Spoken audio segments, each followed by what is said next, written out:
Trimble started in 1978, and today software is about 70% of our business, and the rest is connected hardware. I often describe construction as chaotic and beautiful, and I emphasize the beautiful part here. I assume many might feel the same about their IT landscape. I think the key here is to embrace the complexity, but reduce the friction. You don't eliminate silos overnight. It's about culture, it's about contracts, about the structure of the industry. You cannot just eliminate silos, but you can create interoperability by introducing common data environment, by adopting open standard, by using platforms that allow different systems to talk to each other. The next challenge for us is really adopting agents at scale. The challenge here is to move from focus on productivity improvement, which are critical but not the full picture, and to focus on how we fundamentally rethink workflows. It's not anymore just about doing the same thing faster or better. It's about transforming how work gets done with this technology. Welcome to the new automation mindset, where AI, automation, and integration come together.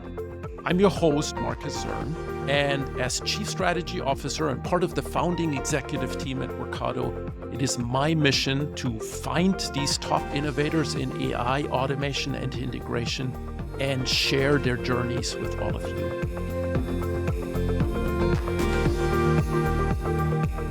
So today I have with me Aviad Almagor. Aviad is the VP of Technology Innovation at Trimble, and he's also a founding member at Trimble Ventures.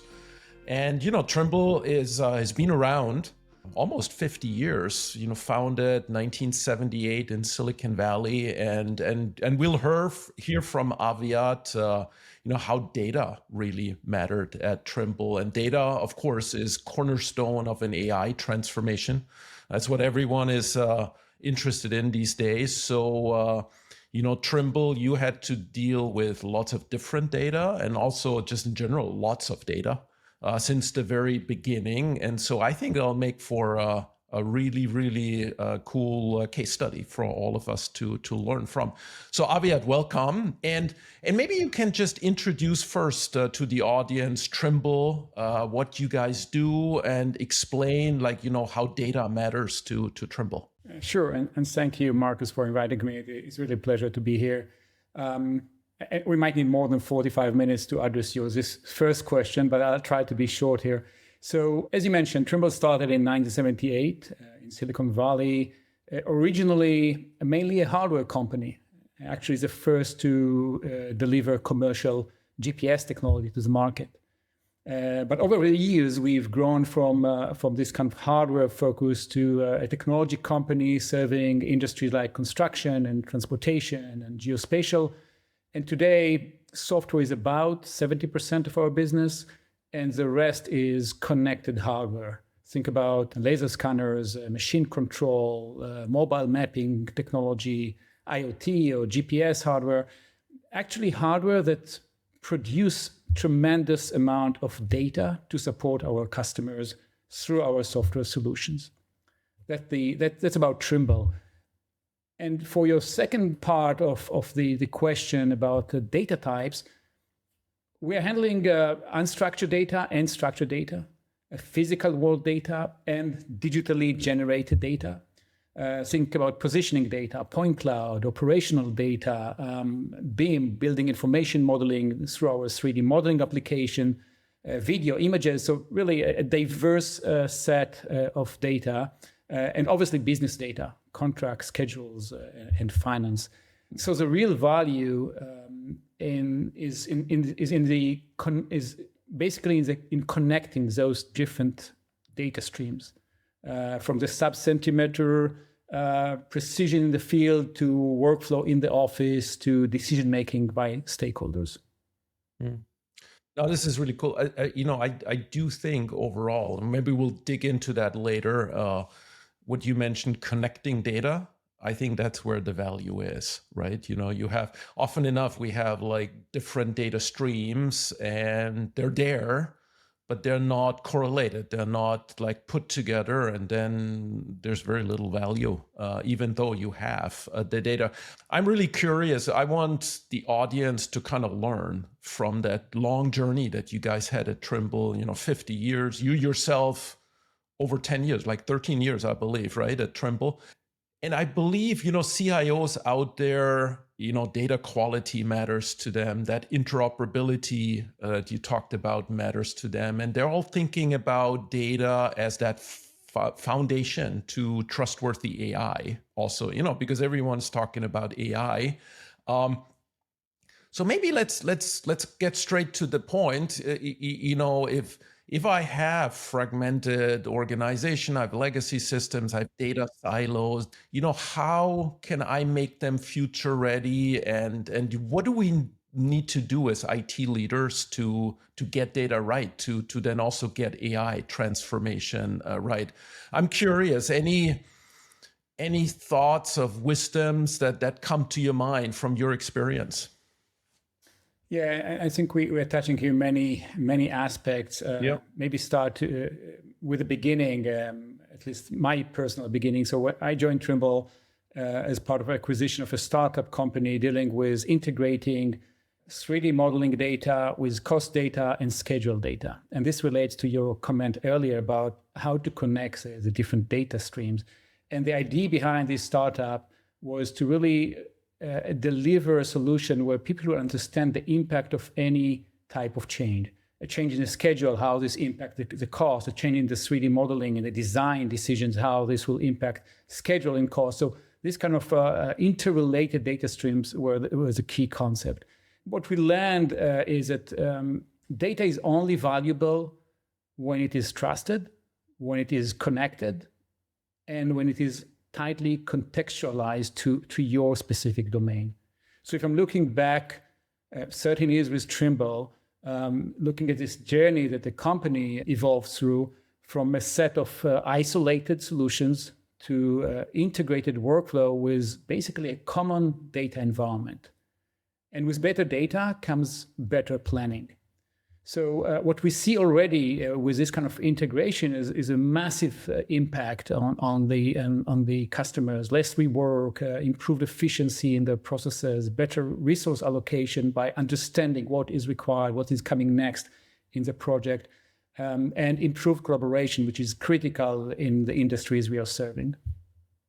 I really like that. So trusted, connected, and contextualized. I think these are kind of three really, really important kind of thoughts you have to have about data. So let's deep dive a little bit into that. Trusted, maybe. Let's start there. I mean, everyone talks about, I think, most people are really concerned, what will happen with AI when AI agents start doing things themselves and they have access to data and that maybe we don't want. Any learnings you have to make data trusted? Well, I think some of this has to do with data quality also, right? One of the is like, what can you do with it? Like governance, and the other thing is data quality. Both I guess fold into that trusted thing. What have you learned? I think there's you guys build data products also at Trimble. Any learnings from that? Yeah, certainly. The short answer is that AI, if we look at AI as a future, is only good as the data you feed it. And this is obvious, I think. And to get this kind of transformation right, you need this trustable data we mentioned. And this means improve on the quality, improve on the context, and improve on the accessibility of data. And let me kind of provide more color for this. So when I'm talking about quality, I mean accuracy and consistency. You must rely on the data. You must be sure that the data that is provided to those AI systems is in good quality. Because bad data just leads to mistakes. And by the way, mistakes that are typically communicated with confidence by the AI agent. So we need to be careful with those mistakes. On the context side, it means understanding your specific domain. Sometimes it's about fine-tuning the models, and we don't want to go into the details here, but it's about understanding your specific industry. and connecting the dot across domains from, in case of construction, from design to pre-construction to construction to operations. So data isn't trapped in silos, but carries meaning into the next step across the organization, across the project. And last, I mentioned accessibility, giving AI agent or even people who are part of the project the ability to access and use data in a transparent way, in a secure way. And of course, with the right permissions to make sure we are protected. So if we improve those three dimensions, AI stops being a toy for experiment and really becomes a scalable tool for us. Mm. Let's look into it. I looked up some of what you said before on the internet. One of the things that stuck in my mind, you said the construction industry is chaotic but beautiful. And so it looks to me like there are these silos. You mentioned silos, data silos that I think we all know and have in our companies. I'm curious, what does that look like in the construction industry? Maybe so that people listening in here can build bridges to their own worlds, because I think data silos everyone talks about, but the question is like, what do you do and how do you tame it and how do you actually get from kind of data chaos to like really trustworthy AI at the end? Yeah, and you're right. I often describe construction as chaotic and beautiful, and I emphasize the beautiful part here. And I assume many might feel the same about their IT landscape. I think the key here is to embrace the complexity, but reduce the friction. That's the key aspect here. So you don't eliminate silos overnight. It's about culture. It's about contracts, about the structure of the industry. You cannot just eliminate silos. But you can create interoperability by introducing common data environment, by adopting open standard, by using platforms that allow different systems to talk to each other. So one example for this is Trimble Connect, our AECO or architecture, engineering, construction owner and geospatial collaboration environment. Trimble Connect basically aggregate all the different data types I mentioned earlier, scans and 3D models and PDF document and schedule and cost and so on. And all this is going into a common data environment where stakeholders, no matter where they're coming from, can analyze, can understand impact of changes, and really communicate around single source of truth, which is critical because the data is changing so fast and the project is progressing. And you must know that if you are in this environment, what you see in front of you is what others will see as well. So now back to the AI discussion, the beauty of AI is that it really thrives on connected data. So every step you take to harmonize and contextualize information move you closer to this kind of landscape where this chaos, as we named it earlier, becomes coordinated collaboration. You mentioned before, I think it's very important, but in the past, I believe a lot of us, when we think about data, it's always structured data, because in the past, there was some of the data that you could deal with, and unstructured data was difficult. Now with GenAI, it's actually, maybe one of the biggest strengths of GenAI is that that's based on language and it actually does provide understanding for unstructured data. Also, I'm curious how you think of the topic with the silos and now thinking about not just structured but also unstructured data. My feeling is there's probably new silos that we don't even know about yet, or maybe more contextuality that's possible that we don't even think about yet. I'm curious how you think about that. Yeah, we see the two, the kind of unstructured data and structured data as a kind of complementary data sets for our customers, and they need to use both. That's the nature of the work. So in this case, technology and predictive AI and generative AI are supporting us to enable it. And yes, I agree with you that generative AI has the ability to really overcome some of the major challenges we encounter with unstructured data, and mainly it provides us the ability to carry information that was processed, sometimes with generative AI, sometimes with predictive AI, into the next phases, because there is understanding of the context. That's part of the nature of generative AI that allow us to do this kind of transition between different domains. And this is a key for us to open and the silos and basically create end-to-end workflows.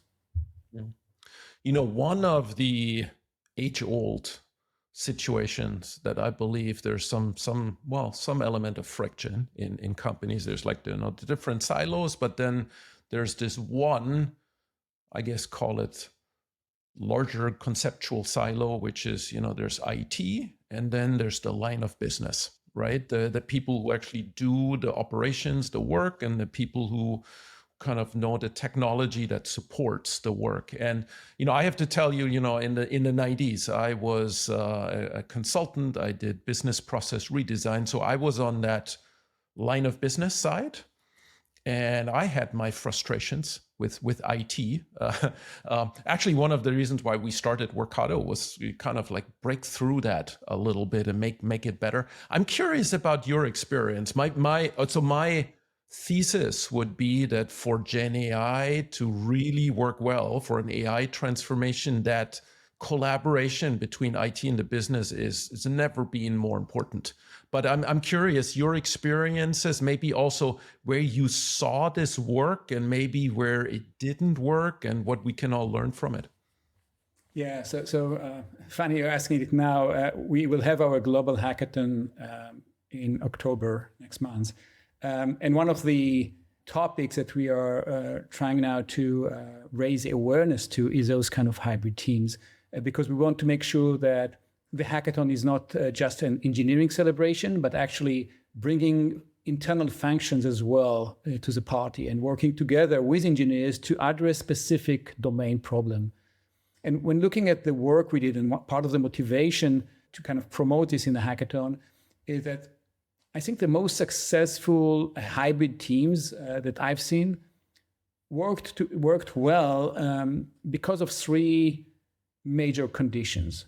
The first one was executive support, understanding the value of the hybrid team and really enabling collaboration. And this is critical, specifically in the age of Gen AI, because this is where this kind of collaboration is really required, bringing the domain expertise, let's say for finance or legal, and the engineering with a know-how on delivering AI, and making sure they work well together. So the executive can really help with removing roadblocks, which are critical when you try to kind of change those traditional systems, and they can create the momentum that is required. So this is the first aspect. The second one is really about shared objectives and outcomes. It's not anymore about my department and your department. It's about shared OKRs or shared KPIs. The team should understand that they are solving a problem together for the best of the company and not necessarily just for their specific division or function. And then maybe the third one, a bit kind of a hidden aspect, but I think is critical, is a psychological safety. Because when you're in this type of new engagement, type of environment where you enter an unknown field, engineers has nothing to do with finance has nothing to do with engineering, you need to be able to show some sort of vulnerability. Say, I don't know, I don't understand a specific domain. You need to feel free to experiment, to ask naive questions, and sometimes even to challenge assumptions without fear. So if you have those kind of three conditions met, the executive support, the shared objective, and the psychological safety, the team start to be not just a random cross-functional group, it is really a cross-learning group. And that's where the magic happens. Mm. Yeah, that's, I think it seems like you made some really important learnings there. I wish we all would get down that path. I think somewhere, I mean, it's getting better. I definitely see it. I mean, it's so much better now than it used to be in the 90s, and that's a good thing. So people always want to see, like, what does AI transformation look like in another company? So I'm really curious, and I'm sure everyone wants to hear, like, how did that look like at Trimble? Because you guys, given the data that you have and so on, I think there was a lot that was AI, even like the machine learning, the good old, like more statistical kind of processing. And then now you're doing things with Gen AI. So really would like to understand how that unfolded at Trimble. And maybe to start with, first question, like if you can port yourself back, first AI initiative at Trimble, like how did that go? Maybe also, was there resistance that you had to face? How did you get the first beginning of AI, Gen AI? Let's look at both actually, AI and Gen AI. How did that get off the ground, and what made it maybe difficult to get it off the ground? Yeah, I think that there are two questions here. What was the motivation to begin with? And then naturally, when you're doing a change at this scale, what was the resistance? So let's start with the first one. And our journey started around 2010 when we introduced machine learning for point cloud feature extraction and classification. Just to give the context, our customers are using laser scanners to create very dense point clouds. Those are files with points in the right location in space. And those point clouds represent the environment that the scanner captured in a very, very precise way. It's kind of sub-centimeter way. So it's a huge data and very tough to analyze. So this is where we started with feature extraction from this point cloud and classification of the points to objects. Imagine cracks on the road or pavement or lighting fixtures, stuff like this. So the challenge here was clear, and this is where the motivation came from. The challenge was a customer pain, where collecting terabytes of point cloud and aerial imagery, but making sense out of this data was nearly impossible to do manually. So by applying machine learning, we really enabled our customers to do things like frequent assessment of infrastructure health. If you use mobile mapping hardware, capture all hundreds of miles of roads, and then process it with machine learning, you get the outcome in a very digestible way. We could do monitoring of production in construction compared to the design schedule. We can perform quality checks. How is the design compared to the actual work? Any differentiation, any discrepancies between design and actual during the construction, and also identify any deformation during the operation of the facility. So this was a clear value proposition with generative AI, with predictive AI, the classical machine learning processes. And it is still ongoing and deliver tremendous value to our customers. I can provide some more use cases if you'll be interested. Now, with the arrival of generative AI, we expanded the portfolio beyond analysis into content generation, user experience, which is dramatically changing, and process automation, which is critical for our customers, and an opportunity to really connect end-to-end workflows with automation. So today, generative AI is embedded in workflows such as generative architectural renderings from a simple prompt, or streamlining invoice processing, or enhancing user experience through natural interaction. All this is really based on generative AI. So we see, in a way, machine learning and generative AI as a continuum. Classical machine learning processes help analyze and structure the data, while generative AI takes that output to generate new content, help automate workflows, and transform a user interaction. Now, you were asking me about resistance, and naturally, and I will focus here maybe, if okay with you, on the generative AI part. So when we first introduced generative AI, initiated Trimble, the resistance we encountered was a natural mix, I would say, of skepticism and fear, which, to be honest, was reasonable concerning the maturity of the technology back then, with a lot of hallucination and performance issues and limited modalities and so on.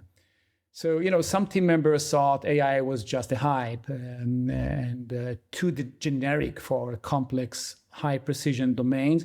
And others were concerned about the risk deploying generative AI as part of our solution. So what actually helped us move forward was Trimble strong innovation and collaborative culture. So it's not about technology, it's about the culture. Team members don't wait for top-down instructions. They bring ideas forward, test them quickly, and turn concept into working pilots. And this is critical in this kind of early phase. It helps us bring the confidence in the technology, understand the limitations, adjust to the specific use cases which are low risk and provide low-hanging fruit. It helps create, the awareness required and even the excitement that we need in order to move the organization toward adoption of generative AI. And once we had those first success stories to tell, the conversation shifted. So that's when we started to scale more intentionally, to set clear goals and expectations. Everyone needs to use AI and move from this kind of experimental, very agile state to enterprise impact and scale. No, that sounds good. So when you're doing something new, when you're affecting change, I don't know where it was, but I remember one book that I read said you got to look for the bright spots. You got to look for the obvious improvements or the things where it's crystal clear, and then use those as anchors to then do bigger change. So taking that as a framework, as a conceptual framework, I'm curious if there were any AI-driven projects that just had so much business impact that they were almost couldn't argue with them, like the small things that were just crazy in terms of the impact. Any of those that you remember? There were many small things that created an impact, and the accumulated impact is kind of getting us to where we want to be. Yeah. This is kind of moving side by side with the maturity of the technology. The more mature the technology is, the greater the autonomy we can provide, and the greater automation, obviously. So let's take some examples here. Maybe start with our internal function. So a great example here was how the product management teams transformed our product development cycle by combining large language models, historical data, PRD document, and all this kind of data for product, and AI-assisted coding or vibe coding. By combining those three together, teams can now move from customer input, which is a start, to product requirements, to working prototypes in a fraction of the time it took them in the past. So in some cases, cycles have been shortened by 70 or 80%. That's tremendous impact. It really changed the way the team are working. And the implication of this is faster iterations. You can do more iterations at the same time and much quicker time to market. So that's on the internal processes. One example, there are many, but this is one example with very significant outcome. On the customer side, one interesting example is our tunneling business. Actually, it's from the classic machine learning processes. I can give another example from the generative AI maybe. On this specific business, the tunneling business, the team targeted a very specific narrow workflow. And sometimes this is critical for success. Target a very, very clear workflow. And the goal of this workflow was customers perform 3D scans after every blast in the tunneling process. So with AI-based feature extraction and object classification, customers were able to reduce analysis time by 90%, 90, from about 30 minutes per scan to 3 minutes per scan. So this is not just efficiency, it's a dramatic change in how they operate day to day. Just imagine how many scans are needed in a tunneling project and the potential saving in this kind of with this kind of technology. Wow. And then I promised something on generative AI maybe. So an example from this genre maybe come from the architecture and design business, Trimble. So SketchUp is our 3D modeling tool. And the SketchUp team introduced last year SketchUp Diffusion. It is a generative AI rendering tool. It really creates high quality rendering from our 3D models based on a text prompt. And this takes seconds instead of hours. What maybe really excited me, and I'm an architect by profession, what excited me in this specific use case is how it expands the focus and the value proposition from just productivity gain to improved creativity and client communication. So designer can, explore designs very quickly, instantly communicate with the customer and with visualization almost on the fly. And it's really democratizing the process and changing the nature of design conversation. Yeah, that's really interesting because, in the old world, it was always around automation and so on. But creativity wasn't part of the equation. It was almost like, how can I take what I'm doing, just do it faster and do it without people? But I think now the Gen AI, I would agree with you, is it kind of does certain things that just weren't even possible before. So look, let's go on the other side of things. So I think this was actually really, really insightful and very inspirational and positive. Now, at the same time, MIT came out with this report and said 95% of all AI pilots fail.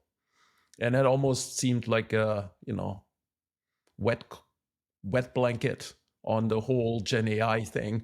I'm curious what you make out of this. Like, does that, based on your experience, can you understand why a report like this comes out? That's maybe number one. Maybe you have some idea of like how people can avoid that. And then also maybe tell us in the opposite of, here's easy gains, almost like here's maybe the things, if you apply AI, Gen AI to that, and you want to transform that based on your experience, you found it actually really, really hard. Like certain areas where you feel it is fundamentally hard. I'm curious. I'm trying to get both sides and get people also an idea where things can go wrong. Yeah. And I saw this article from MIT and I was surprised a bit, but I think I can identify the reasons, and it is a similar pattern to what we experience when we introduce, for example, mixed reality to the construction market or robotics. It's really about setting the right expectations, which should match the technology maturity state. That's the first thing you need to make sure, both internally and when working with customers. And if you don't do it, you get this kind of hype, which turn into disappointment. And it's not that everything is working perfectly with our initiative. I will not maybe describe it in terms of failure, but we embrace a fail fast culture at Trimble. So it's really been a series of exciting challenges, some of them successful, some of them are less successful that have evolved along with the technology. So maybe kind of to give you a bit of color here, in the early phase, when we just introduced the technology, the challenge, and I'm talking about internal and customer-facing interaction, the challenge was building awareness, what the technology can do, what it can't do, what our expectation for the future. So side by side with a long-term vision, you want to also to demonstrate and show the low-hanging fruit. So we really focused internally on upskilling, demonstrating value in very basic workflows, and showing that AI could make real difference. And we made two decisions during this critical introduction or early phase. The first, and when we look at the adoption inside the organization, the first was to slice the community based on where they were in the adoption journey.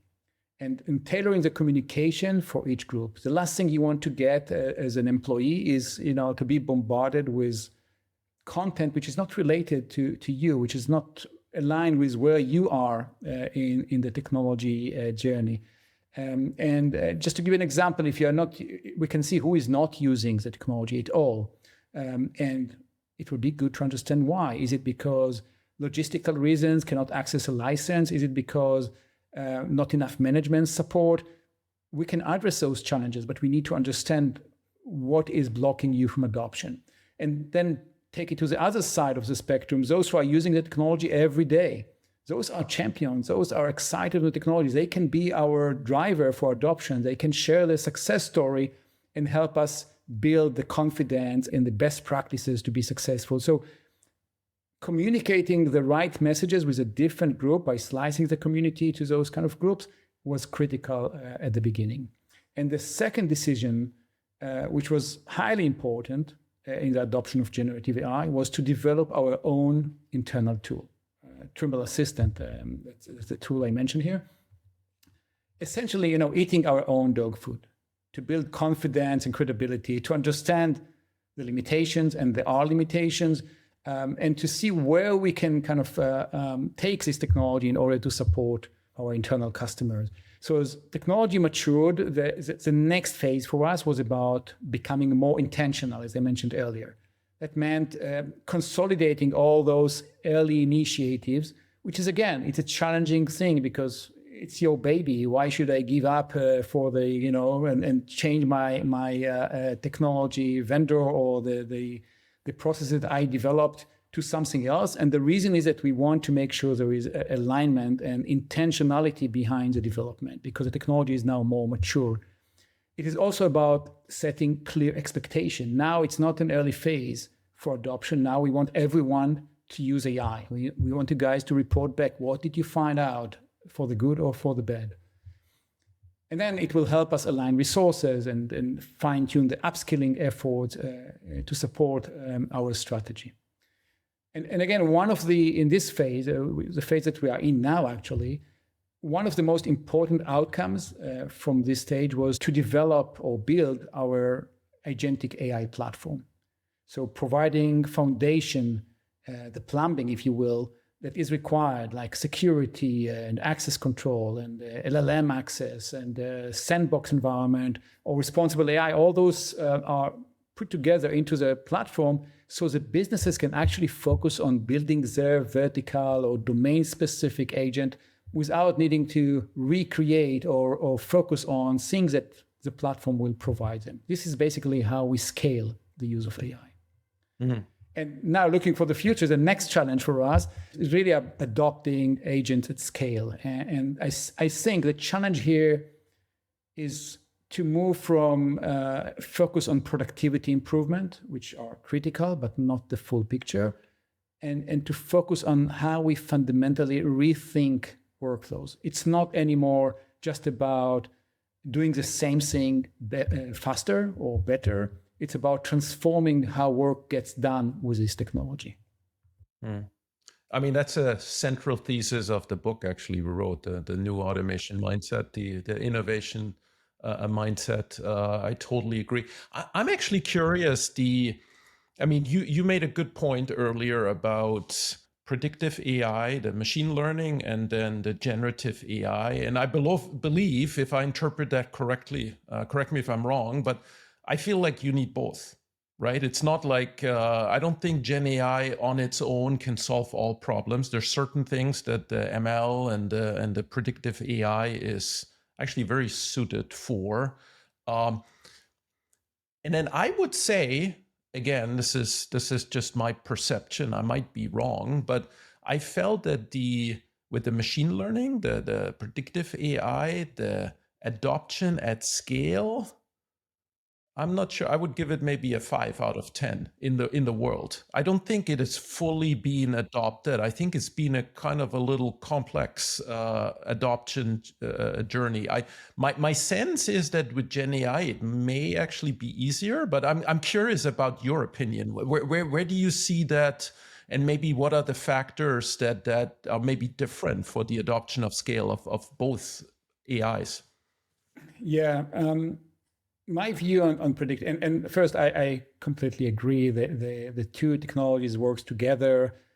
I mentioned a continuum, but actually it can also be reviewed as a loop here, because what you create, the output you create with classical LM processes can be used by the generative AI to create new content, which can in turn feed back into those classic machine learning processes to improve and to help with the training. So it's really those two technologies working well together.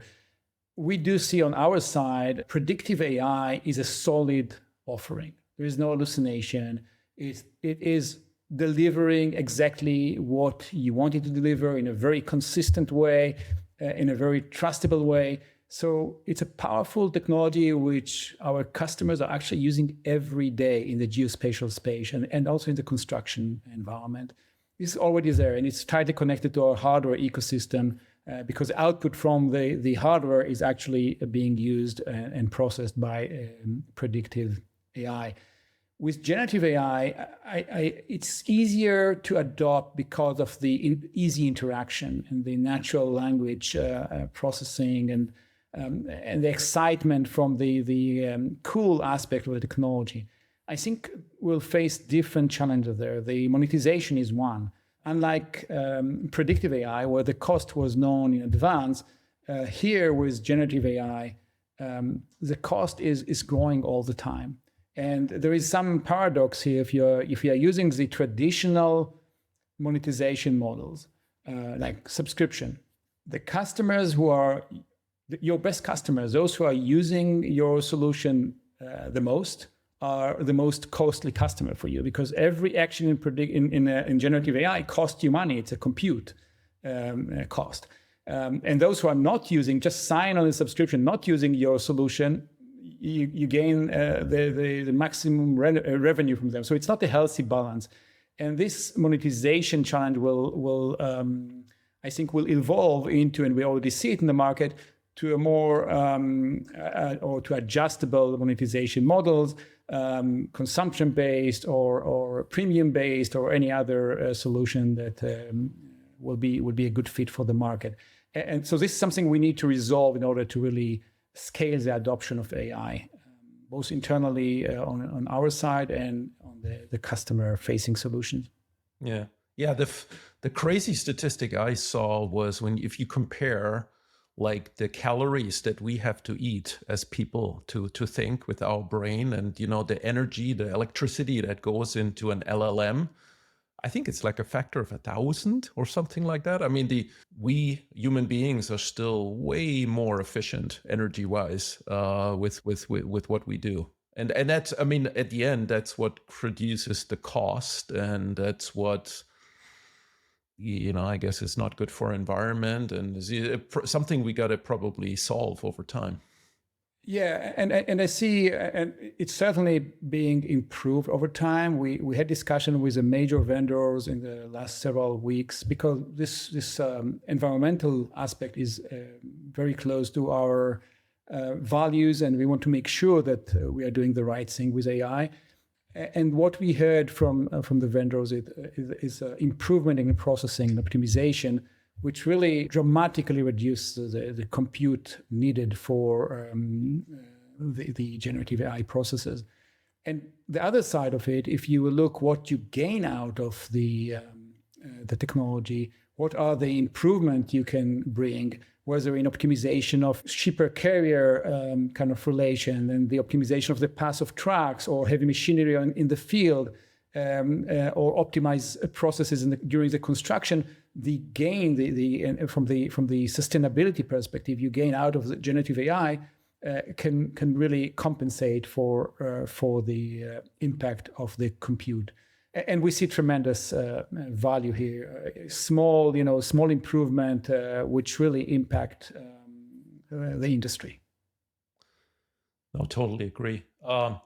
I mean, so Aviad, first of all, I wanted to say thank you. I think it's been super interesting to me, and I'm sure I can talk on behalf of the whole audience. I think this will help people really think through this AI transformation challenge. Maybe to bring this to closure, Just wanted, we talked a lot and giving people examples and ideas and what to think of, but if you could give them some concrete advice, maybe to a CIO in front of you, one thing you feel they should be doing now that in like 2 years' time, they're positioned properly so that they're going to succeed with their AI transformation, what would be the one thing? I would say the highest priority for CIOs, and by the way, we just appointed a new CIO for Trimble, Jim Palermo, so he should answer this question maybe, and I don't want to to step on his toes. But I would say that if I need to give advice, data first, with interoperability and governance in the core. That's certainly the baseline and a must to have in order to scale AI. And scale mindset. So think moving beyond pilots or single process automation to system level automation. And if you will think in this kind of mindset, I believe that you will be able to get your system ready to scale AI. Aviad, thank you so much. Now, I think this has been super insightful, and really want to say thank you. Oh, sure. Thank you very much for having me. I enjoyed this discussion. Thank you so much for tuning into today's episode. Please make sure to rate today's episode, leave us a comment with your thoughts, and subscribe to the show so you will never miss an episode. I'll see you next time.